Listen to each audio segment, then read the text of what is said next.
I I know I'm late.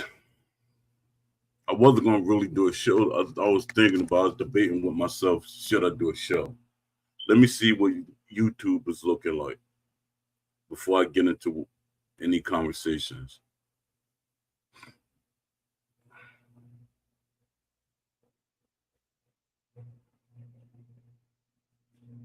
I'm on YouTube.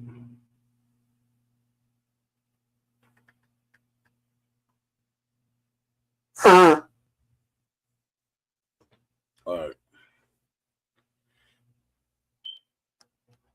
Who popped in?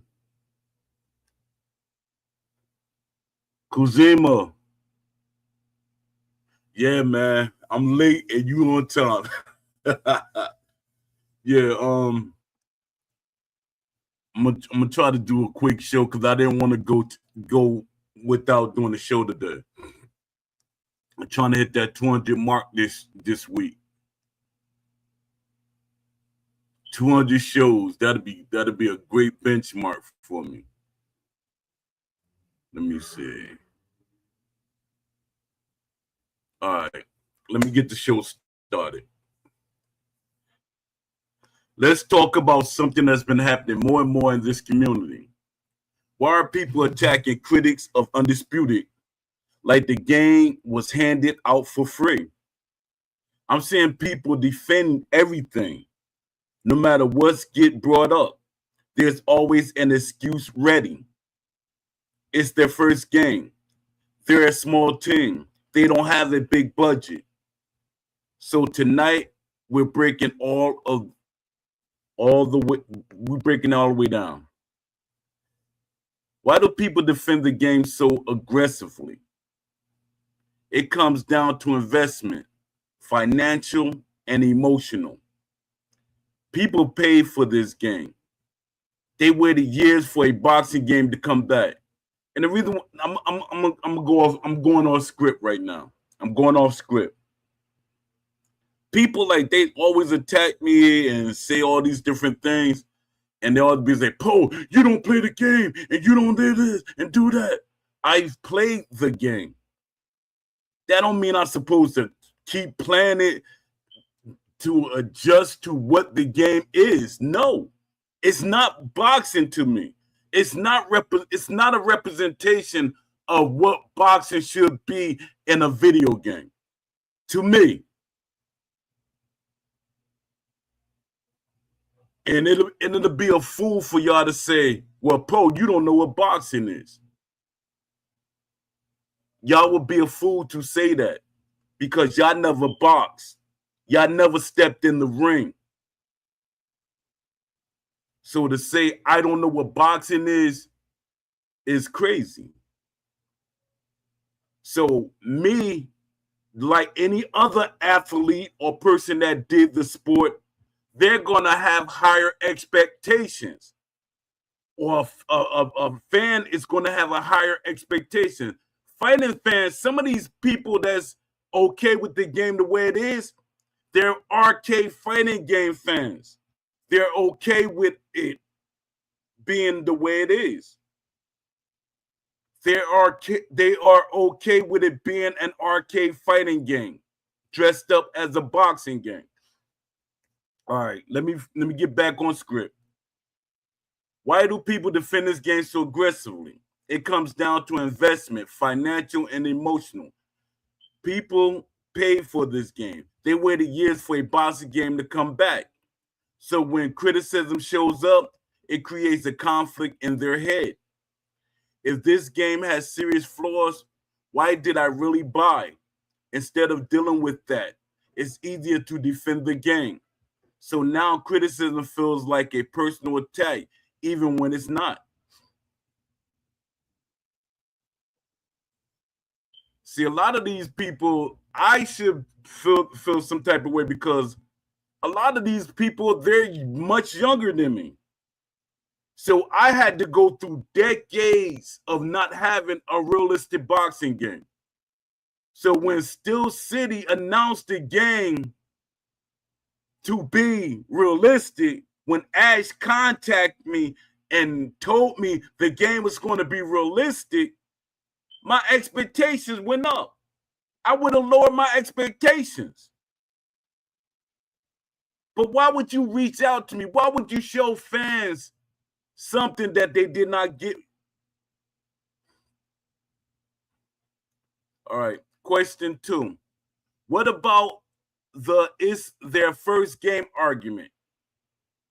The argument sounds good on the surface, but it falls apart when you really look at it. This isn't a free indie demo. This isn't a free indie demo. And you know what's funny about it? We didn't even pay for a demo.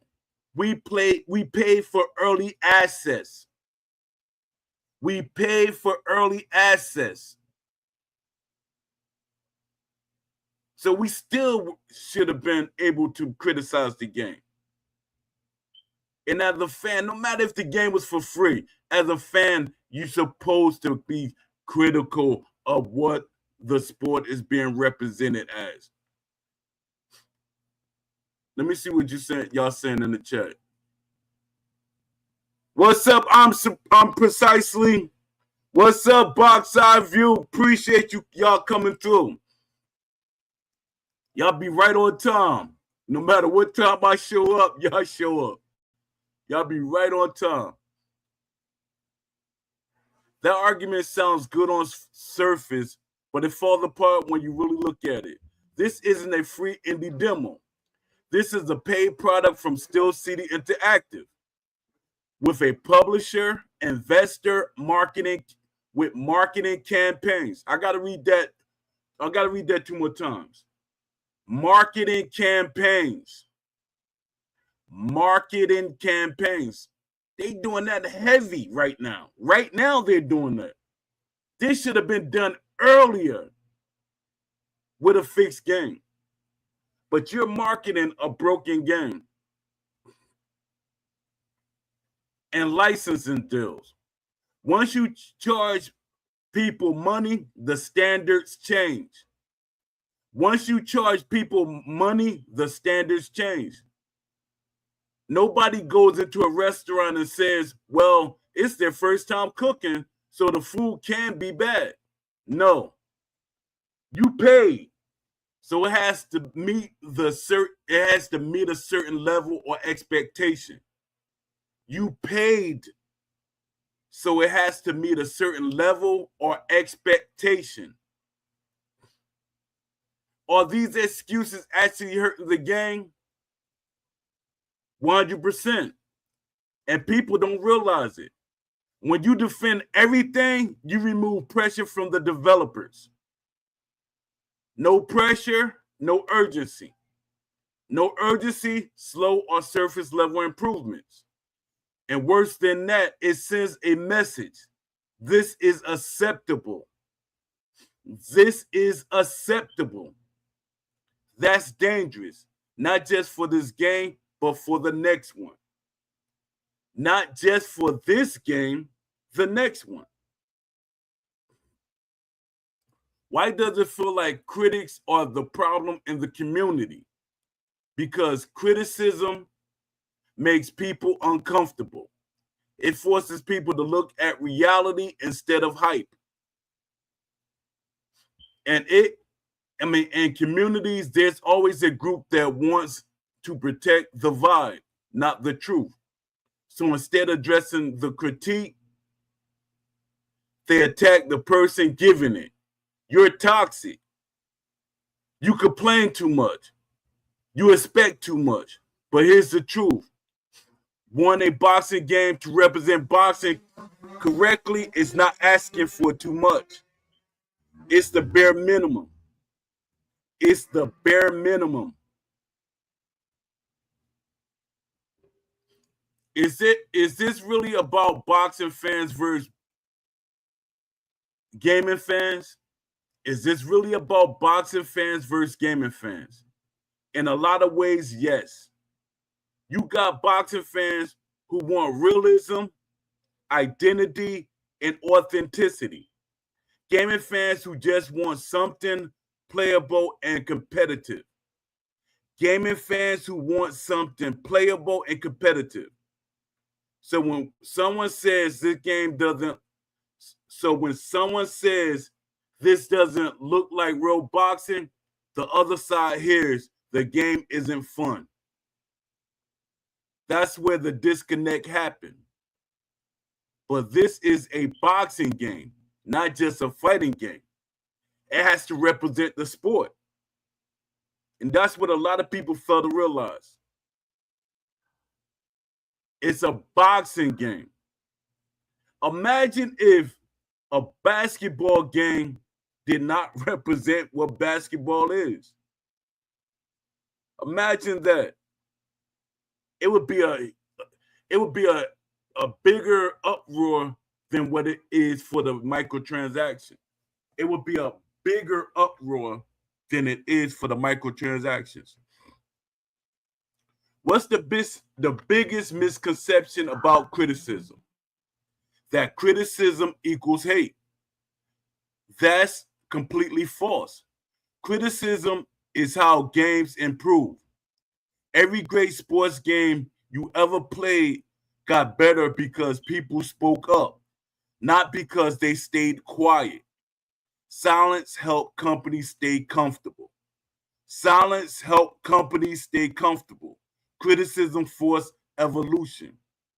Criticism forces evolution. So what should the community actually be doing? Glad you asked. We should be unified in one thing: demanding a better product, not defending everything, not attacking each other, but saying this is what boxing should look like. And we're not lowering that standard, because right now the community is divided. And when the community is divided, the company controls the narrative. When the community is divided, the company controls the narrative. At the end of the day, this isn't about hate. It's about respect. Respect for boxing, respect for the fans, and the respect for the fact that people paid their money. Nobody is asking for perfection, but we are asking for honesty, effort, and accountability. And if criticism makes people uncomfortable, good, because that's where real change starts. All right, question of the day. Do you think defending a game too much actually slows down its improvements? And my answer is no. We need people to criticize the game. We need people to critique the game. We need people that telling you what's wrong with the game, that are actual boxing fans. The fighting fans, they're not speaking from a boxing fan's perspective. The fighting game fans are not speaking from a boxing fan perspective. Let me see.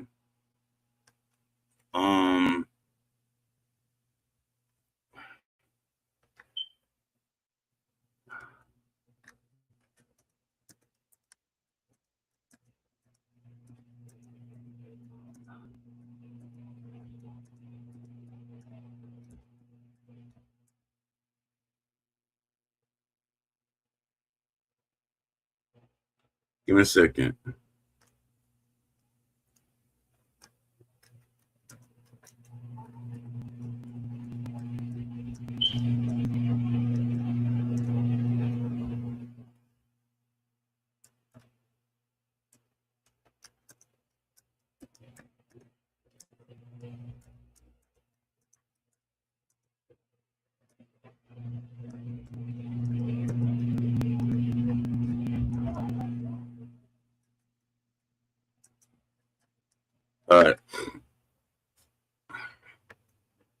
All right. Us as the community, we got to be more outspoken and support each other. Me, I support everybody. To me, a lot of the I support every content creator that I can. I support every content creator that I can, and every content creator don't support me.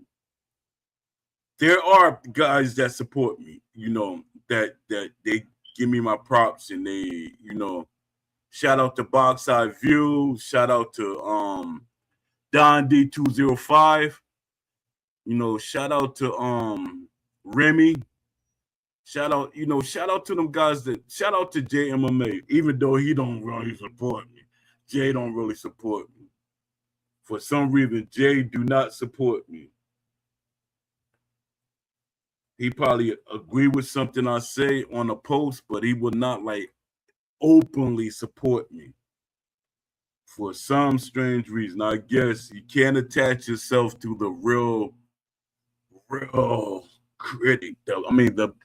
The real angry critic, so-called angry critic. But a lot of guys that I would expect would support me or will back what I'm doing, they don't back me or support what I'm doing.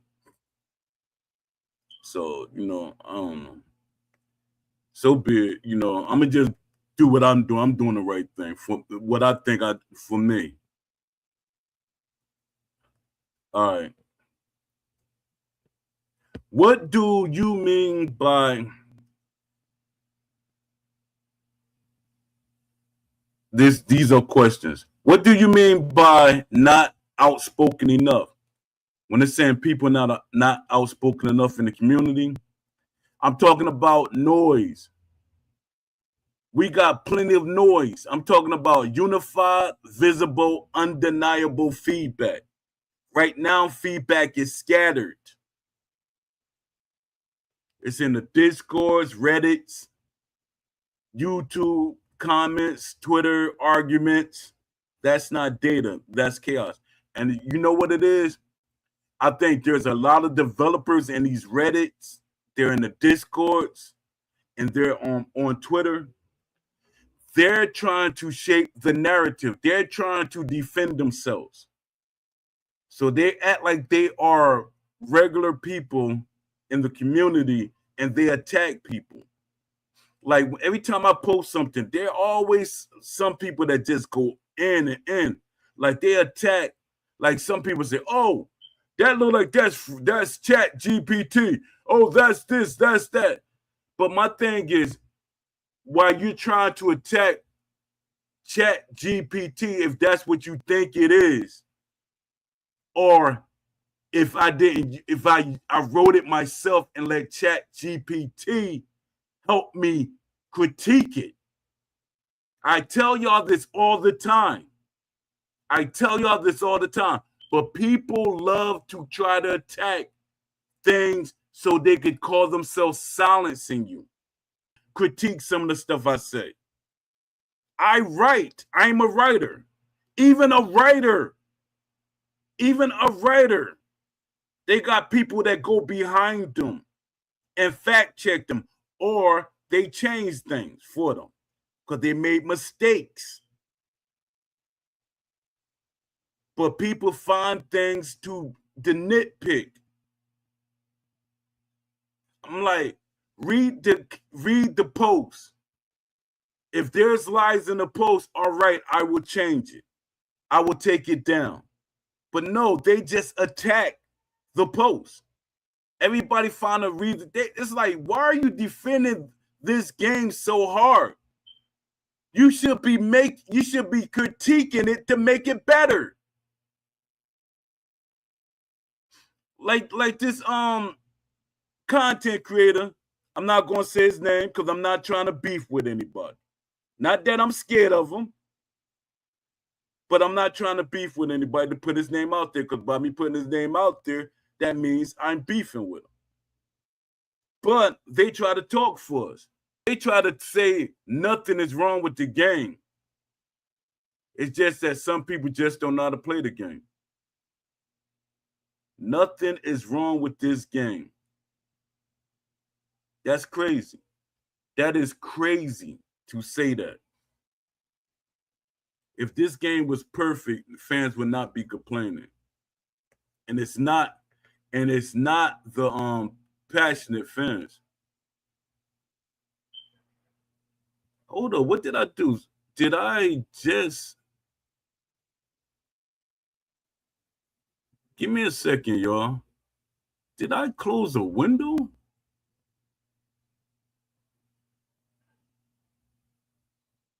Did I close one of my? Hold up, what's going on? It looked like I closed my YouTube. How did I do that?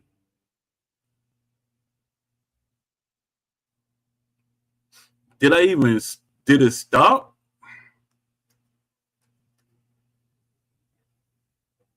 I hope I didn't stop my YouTube.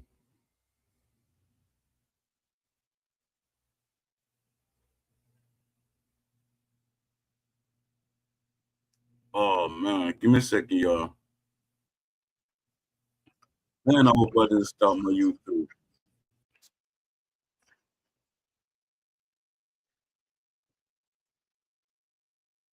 Give me a second.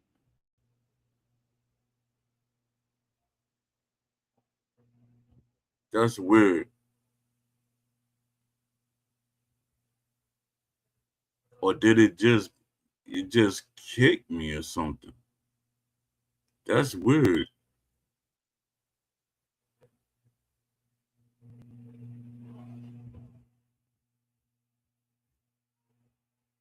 Um,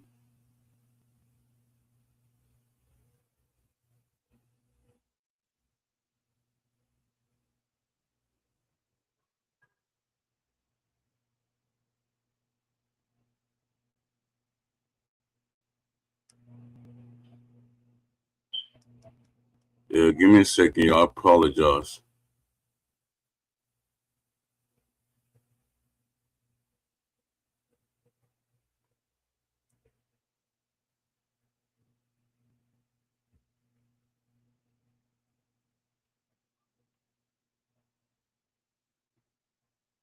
Yeah, that's weird.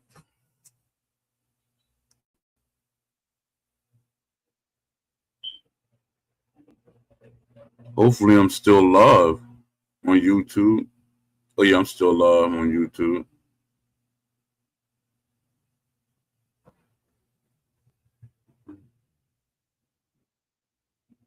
But I wonder why it's not showing up. Give me a second, y'all.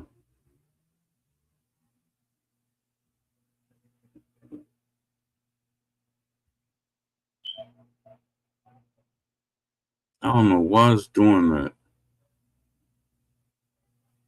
It's like it's always something extra going on. Something always extra going on with this doggone thing. Um, all right.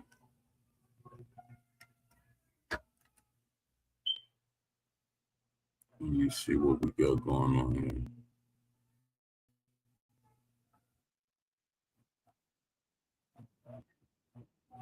All right. Let me see what y'all saying in the chat.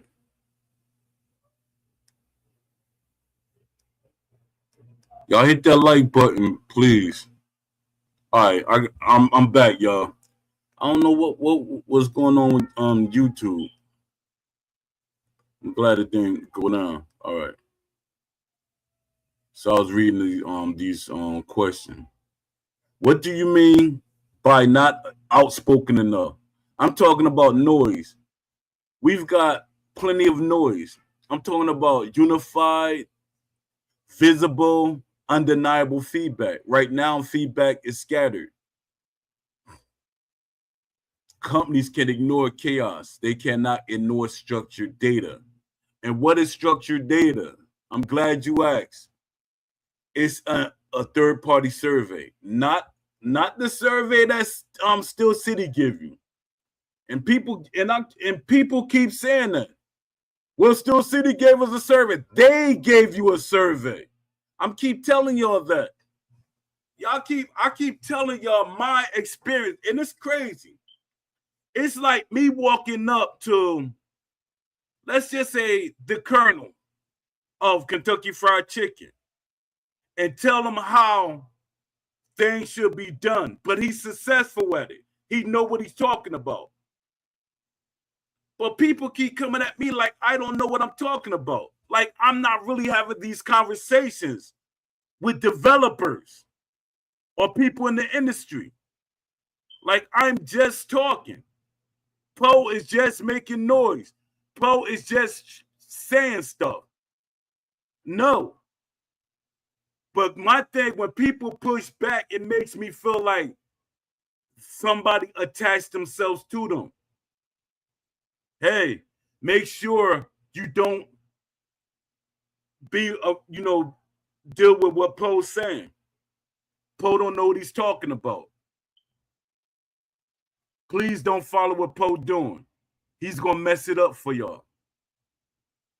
That's what it seems like people are saying. And I will not mess it up for anybody because people don't realize, especially as content creators, how much power y'all have. Y'all have more power that y'all can break a company or make a company. But y'all don't use that power. But y'all do not use that power. Yeah, everybody's not going to follow you. That's the problem. Y'all want everybody to follow you. If I can get if I can get 6, 7, or 8 people to follow me and not the whole 10, I'm good. Even if I get half of that. But a lot of y'all want everybody to follow y'all. And that's the problem. If you got 5 people that agree with, if you got 9 people that, I'm gonna keep it realistic. If you got 7 people that agree with you out of 10, that's successful. If you got 5 people that went back to that product, that's still successful because you still got half of the crowd. And to me, even if you have 4 out of 10, you still got a group of people. But y'all thing is y'all feel defeated. Y'all feel defeated because you don't have everybody listening to you. If I would have felt defeated, I would have been stopped because my numbers don't match up to what I'm trying to put out there. A lot of people will say, man, why are you keep making videos? Why don't you give up? It's going to catch on. I know what I'm doing is going to catch on at some point. If not, so be it. I'm going to keep doing the videos. Why push so hard for a third-party survey? Because a third-party survey creates something the community doesn't currently have. A receipt. That's what I keep trying to tell y'all. A third-party survey is a receipt. Who gets to see the receipt? You get to see the receipt. You get to see what everybody wanted. Say, hey, see, everybody wanted this. Everybody wanted that. Hey, offline mode is more important than the online mode. But this is where I'm starting to think people know that. And they don't want to see that. And their thing is, they think if the offline mode has the bigger fan base, the online will not get any love. And that's false. I think both modes will get more love, but we have data to back it. All right. Because a third-party survey creates something the community doesn't currently have, a receipt. Not opinions, not debates, not he said, she said, real numbers. If 10,000 players say we want realistic boxing mechanics, offline modes matter, authenticity is missing, That becomes something investors, publishers, and decision makers have to acknowledge. That becomes something investors, publishers, and decision makers have to acknowledge. It changes the conversations from some fans are complaining to there is measurable demand. It changes the conversation from some fans are complaining to there are measurable demands. Why do some people push back against the survey idea? Because a real survey removes narratives. Because a real survey removes narratives. Right now, people can say more players are happy. They're in the minority. The game is doing fine. A third-party survey either confirms that or exposes it. And some people are uncomfortable with that level of truth. Because once the data is public, there's no hiding behind opinions anymore. How does being outspoken actually help? It does three critical things. It creates visibility. If nobody speaks up in a structured way, companies assume things are fine. 2, it builds pressure, not toxic pressure, productive pressure. Pressure that says this matters to your audience. 3, it attracts attention from outside. It attracts attention from outside. And this is the part that I keep trying to tell everybody that keep pushing back. Other developers, publishers, investors, they start seeing there's demand here. That's how you grow the genre. This is how you grow the sport. This is how you grow companies making games. Not by being quiet. What's the risk if the company stays divided and quiet? What's the risk if the company stays divided and quiet? Simple. Nothing changes. Or worse, we get more of the same. If people keep defending everything and others keep complaining about complaining without structure, the company doesn't have a clear signal to act on. And then when the game drops, we're having the same conversation all over again. What does supporting the survey actually look like? It's not complicated, but it requires effort. Share it across platforms. Get content creators to talk about it. Get content creators to talk about it. Post it in communities without spamming. Encourage honest participation, not biased answers. And most importantly, stop dismissing it as a waste of time. And most importantly, stop dismissing it as a waste of time. Because right now it's one of the most, because right now it's one of the few ways to turn this community voice into something actionable.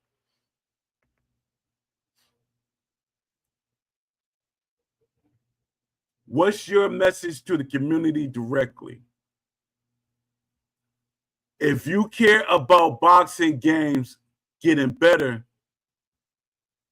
you can't just sit back and hope. You can't just argue in comment sections. You definitely can't shut down people trying to organize solutions. You definitely can't shut down people trying to organize solutions. We need to move from opinions to data, from noise to direction, because that's what actually moves companies. This isn't about being negative. This is about being effective. A loud community with no structure get ignored. A unified community with real data gets results. So if we're serious about boxing being represented in gaming, then we need to act like it. And question of the day: Would you participate in a third-party survey if it meant your voice actually influenced the future of boxing games? All right, let me see what y'all saying in the chat. And I think that's going to be it. I just wanted to get in here and do a show. Let me see.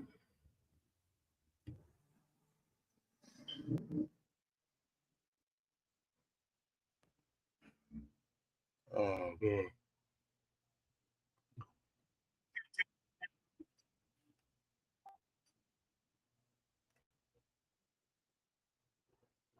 Let me see.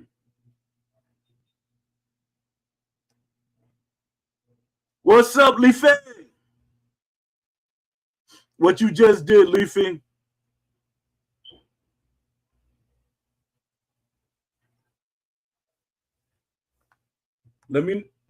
What did you just do?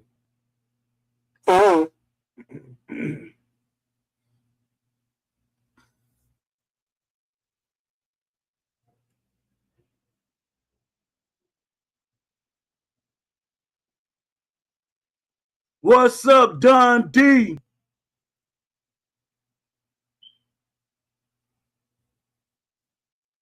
All is good. Oh, you might. Oh, that's what's up, Don D, man. What's up with that, man? You just disappeared yesterday. You got frustrated and just left yesterday. I was listening to your what's called while I was writing some stuff, and everything went blank. You I know these guys be griefing y'all, but my thing is y'all gotta stay on your toes more often. My thing is, especially when it's more than one of y'all got to stay on your toes. Y'all gotta stay on your toes, especially when you're going in there with stuff that you know you can lose. Especially when you're going there with a loadout that you don't want to lose, you gotta be on point. You can't trust nobody. You know the tactics. But I enjoy watching y'all playing art, because with me, everything that I do, and I know a lot of y'all don't really realize that, is that I like to grab data. I like to do, it's like psychology with me. I like to see how people react. I like to analyze people, their behaviors, how they react to things. And that's what I do. I always did that. That's how I stayed out of trouble a lot of times. I analyze people. That was always my thing. So, behaviors of people, and that's what I like about art. I see what's going on.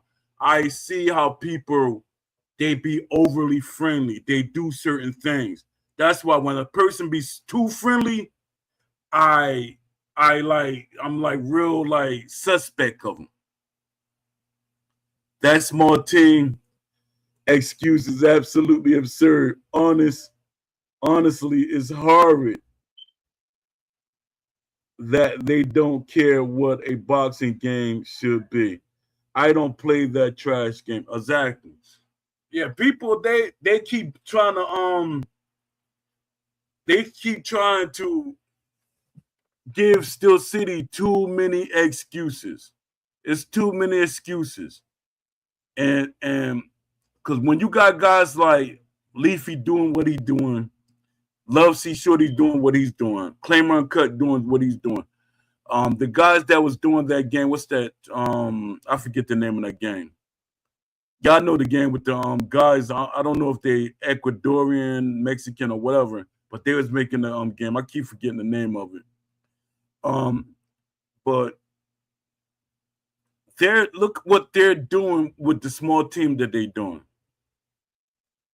And my thing is, Steel City better hope I don't get my hands overhand. Yeah, overhand. Thank you. Appreciate you, Leafy.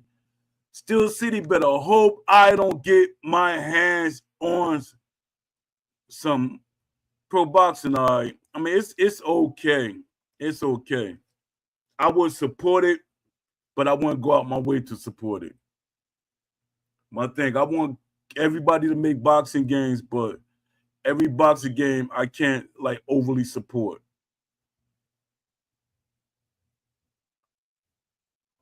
Let me see. Don D said they gave up on Undisputed One and claims they scared to announce they done with it, but they really need to say something to their community about the future of plans of Undisputed. Yeah, and I'm hearing JMMA alluded to that they got something they're going to say or announce.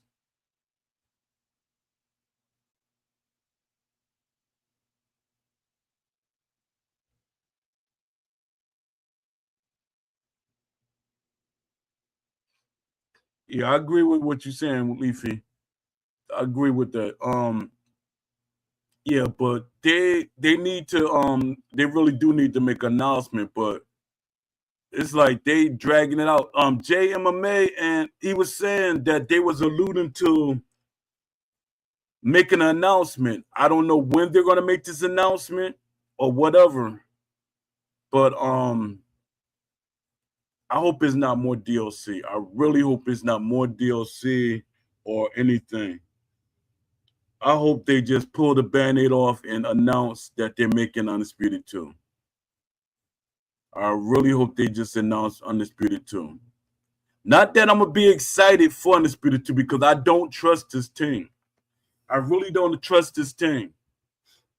And I'm going to go. And my thing is, and people are saying that I'm going too hard in on Steel City. I'm gonna go in harder and pause on that. But I'm gonna go in harder and harder. Pause. But yeah, it's just that they want people to be quiet and to accept. And it's fans that want people to be quiet and accept things. I can't do that. I can't accept things. I can't wait another 20, 30 years. I can't wait another 20, 30, even though I'm going to be here for another 20, I'm going to say, I think I'm going to be here another 60 years, to be honest. And no, I'm not 60. No, I'm not 60. Yeah, but I think I'm going to be here a long time. Let me see. I'm going to keep it a buck. Steel City is going to have to show me the Mona Lisa of boxing games if they want me to buy and low key. Exactly. What's up, Legendary Boxing 2026? He said, stop telling the truth about the game, Paul. Yeah, people be getting, I be getting people like really go in. People like really be going in on me for saying stuff. And my thing is, I'm okay with you being good at the game for what it is. But when I look at your history of gaming, you are arcade fighting game fans. You don't have a sports gaming fan background. It's more of fighting games. Arcade fighting game background. You don't play sports games in general. So that right there is going to make me really kind of like, hey, so you're attacking me. So you're not really a sports gaming fan. You really don't have a sports gaming history. As a boxing fan, you're casual. So you attacking somebody like me. How are you attacking somebody like me when I know what I see and I don't like? That's like me attacking Teddy Atlas. Even though a lot of things I disagree with what he say, but it's still a lot of things he does say right. But my thing is, people, they attack people that know what they're talking about because they're comfortable with what's working for them. You got gamers, arcade gamers, fighting game gamers that's okay with the game for what it is. But my thing is, as a gamer, you should want this game to sell well. You should want options for everybody. You should want everybody to buy this game. Not just, I want the game fun for me. And then y'all wonder why it's hard to get matches. And y'all wonder why it's hard to get matches, because nobody's really playing the game.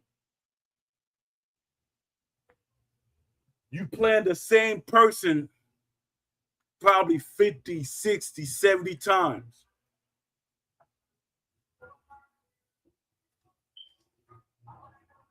You playing the same person probably 50, 60, 70 times. Because y'all the only two that accept the game for what it is. Don D said, I don't get why they operate so egregiously as they do. Like they're able to sleep peacefully knowing they're treating the community like trash. Check my exactly.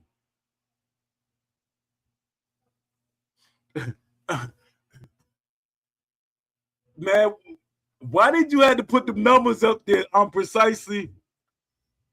He said it's going to be a long 2 to 3 years. And that's the scary part. That's the scary part. It's going to be probably 2 to 3 years before we see Undisputed 2. So how can you stretch out 2 to 3 years when you're not even communicating with the community? How is you going to do this? What's up, Lamont Davis? Salute to Lamont Davis is in the house. I hope Claimer's game come out this year or next year. Me too, man. Me too. I hope so, man. I hope so, man. I'm hoping a company pick Claimer cut up. I hope EA make a game and they snatch Claimer up. I hope EA is working on the game and they snatch Claimer and Love C Shorty up. I hope they snatch them both up. And to me, EA, because y'all listen to my EA listens to my show. Some of the developers listen to my show.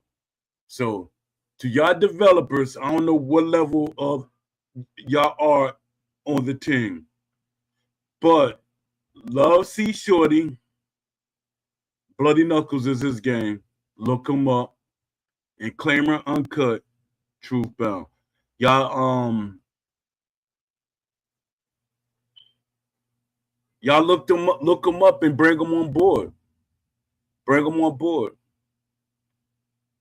Let me see. Jay did say Undisputed 2 has been in the works longer than we think. So, yeah, but that's speculation. I don't know. I don't know, because when I look at the hiring pattern, I don't think it was really in development that long. And I don't see a new coder on the team. I don't see a new coder on the team for Unreal Engine. Or I probably intentionally didn't. Because once I see Aimbot there, I didn't check and see who else the coder there. But I think I'm gonna do right after the show. I'm gonna do my research, do some deeper digging. I think they should change the name for Undisputed 2. Title would be Horrible Marketing. Call it, nah, man, don't call it ESBC. ESBC, That was the whole problem, even with the investors and publisher. That was the whole problem. When you say ESBC, you saying it's going to be an esports only game. That's what people see. When you say ESBC, that's what people look at. And some people, and I gotta be truthful. Beast, people like Beast, he loved the name because Beast, he want everybody to play online. He want everybody to play esports. No, man. No, that's you. I got a competitive edge, but still, don't take something from me. Options. I want the options to play offline. I want the option to play offline. I don't want to be bothered with people all the time. I want to have a career mode. I want to play through a career mode. I want to create my own stories. That's how you build games. That's how games last. You're able to create stories. You got career modes.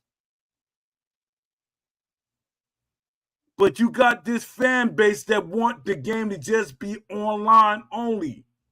Online accessible only.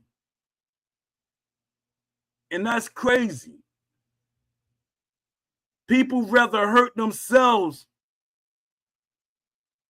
No, they rather hurt other people, and if it hurt them, they don't care. They should call it the Bright Lights or King of the Ring. King of the Ring. I don't. The Bright Lights don't. It doesn't hold. It doesn't grab you. King of the Ring. That grabs a little bit, but yeah, they got to change. But the thing is, people know Steel City made the game, no matter what you name it.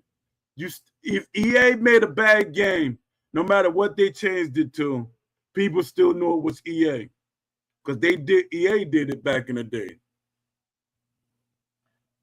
We know EA made Knockout Kings. They changed it to Fight Night.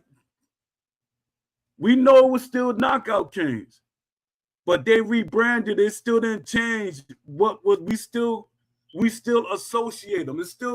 They're still going to associate it because of the company. No matter what they change, the company's still going to be associated with it. Like with what's that? Cyberpunk. Cyberpunk doesn't have to change its name, even though it launched badly. It did badly. They did not have to change the name.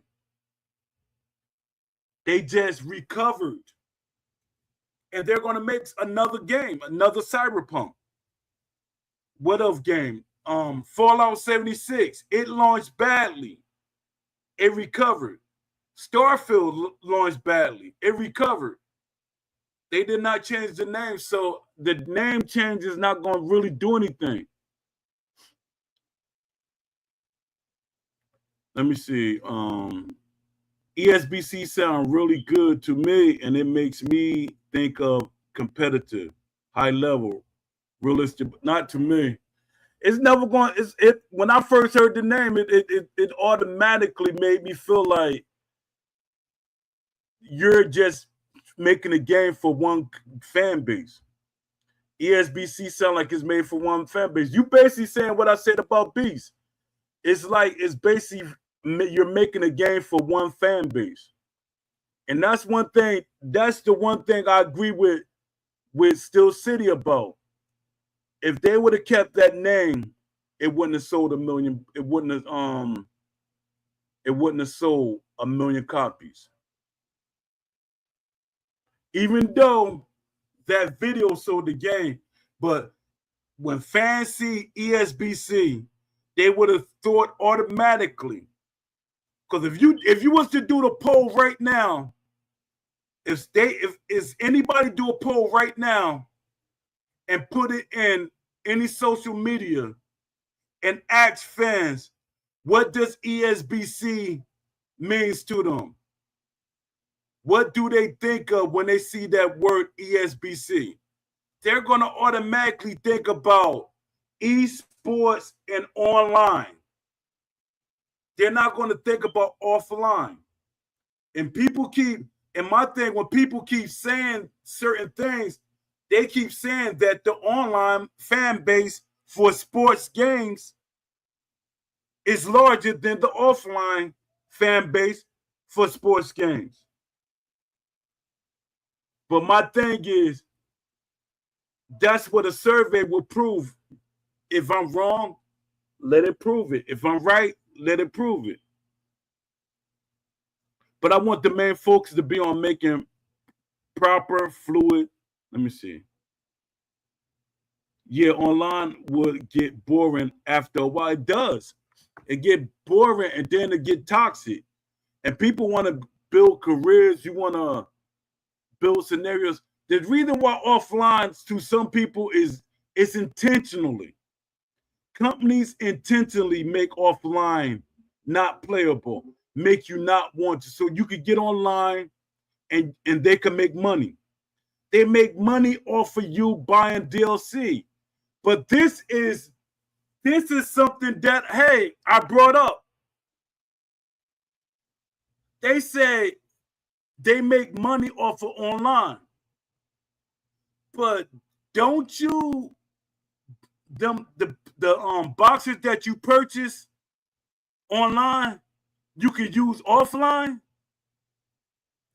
Aren't them boxes that you purchase online? So that's where the money coming from. When you're buying DLC and you're buying microtransaction stuff, like them characters and stuff, you're still using them offline. So what is companies like Steel City talking about? That's where all the money's coming from. That same money is going for offline too. So people need to do their research before they talk. You're talking to a grown man that's been going through this for a long time. You use the same the same boxers you bought as DLC, you could use them offline. So yes, they still making money.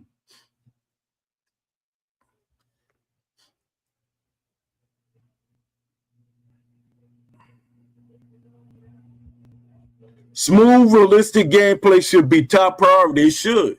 The boxing mechanics, everything, tendencies, and people think tendencies is only for AI. It's not. It's not. And like I keep telling y'all, when any of y'all get to get when Undisputed 2 come out, and y'all can do it right now, even the people that got Undisputed 1. This is what you do, and it'll tell you what the game really is. This is a trick because y'all don't know it. This is an industry insider. This is an inside industry thing. If you know, you know. Let the computer fight against the computer. No adjustments or anything. Let the computer fight against the computer. That tells you if the mechanics are implemented correctly. Because if the game has the mechanics, the AI will use them. Because if the game has the mechanics, the correct mechanics, the AI will use them against each other. That's how you test the game. But a lot of people don't know that. Yeah, you could get the play testers and everything. But before anything, AI versus AI shows you the mechanics that the game actually has. And that right there is how you test the game. Mechanics. A lot of y'all be like, Poe, I don't think so. Yes, 100%. And I'm not guessing. A lot of people think everything I say, I'm gay, Poe, you just guessing. You're making up stuff. Not at all. All right, let me see. Let me see. Give me a second.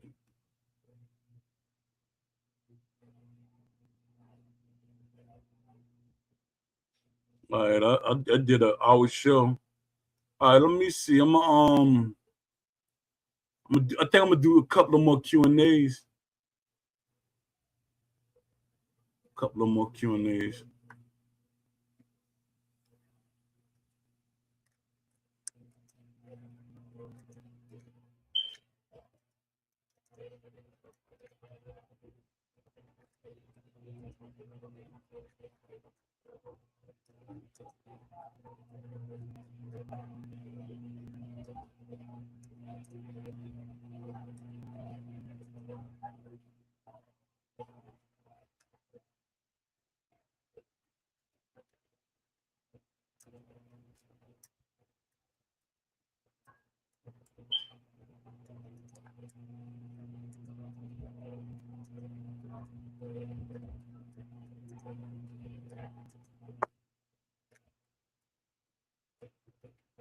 Give me a second, y'all.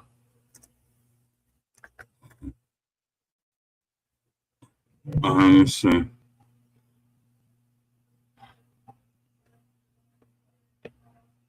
All right.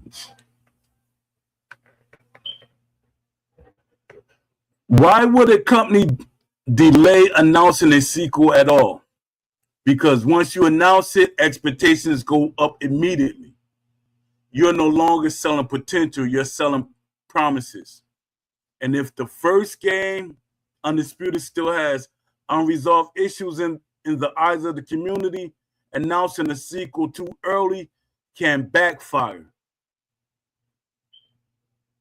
Announcing a sequel too early can backfire. Could community trust be a factor? Absolutely. If a portion of the community feels like the first game didn't meet expectations, the reaction to a sequel announcement might be hype. Might not be hype. It might be skepticism. People start asking, did you fix the foundation? Are you getting the same problems again? Are we getting the same problems again? Why sequel before the current game is fully right? That kind of response can shift the narrative immediately. Is it about timing and optics? Timing is everything. If you announce a sequel while complaints are still active, updates are still being questioned, core mechanics are still debated, it can look like you're moving on too fast. Even if that's not the reality, even though that's not the reality internally, perception matters. Could business strategy play a role? Of course. A company has to think about current sales, ongoing support, DLC or content plans, player retention. If you announce a sequel too early, you risk slowing down engagement with the current game. People might say, I'll just wait for the next one. What about marketing control? Announcements aren't just about information, they're about impact. Companies want the right trailer, the right features to show, the right message. If they don't feel like they can present something strong yet, they'll wait, because first impressions on a sequel are critical, especially after a debatable first release. And my thing is, we're still going to wait, because when we got the first game, it looked incredible. We were excited when we played the early access. We liked it, so we're going to wait, and that's going to be their downfall. It could be their downfall. Could internal development reality be a reason? Yes. Even if work has started, that doesn't mean it's ready to be shown. Early development can be experimental, incomplete, subject to change. Announcing too early locks you into expectations you might not be ready to meet. Is there a risk in staying silent too long? Definitely. Silence creates its own narrative. If a company doesn't communicate, people speculate, rumors grow, trust can erode further. So it's a balance between saying something too early and waiting too long. What will make an announcement land the right way?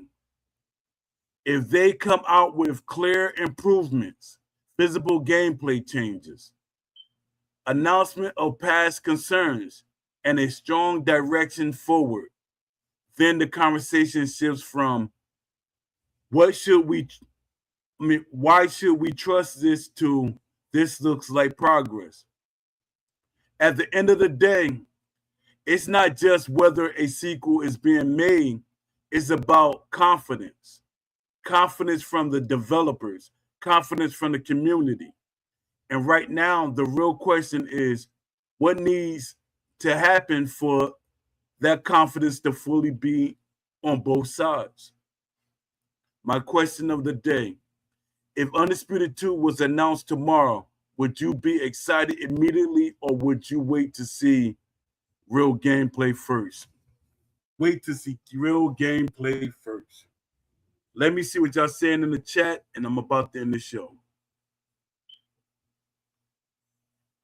I don't get why all these devs and producers watch your show, but they don't give you a shot. Shaking my head. You deserve better, Paul. Yeah, I think so too. My thing, at least communicate with me. At least say, yeah, I saw the show. You just say that. At least give me some type of encouragement. Hey, Paul, I saw your show. Great show. Or I agree or disagree. Say something like that. I won't assume anything. You're not saying anything. At least you let me know you saw my show. And I will not put your name out. The longest I can say, yeah, develop, I can like literally pinpoint. I know, so I can like literally say, hey, all right. All right, I'm in the show. I know I started late, but I got my hour in. I know I usually do longer shows, but I'm gonna try to make them an hour.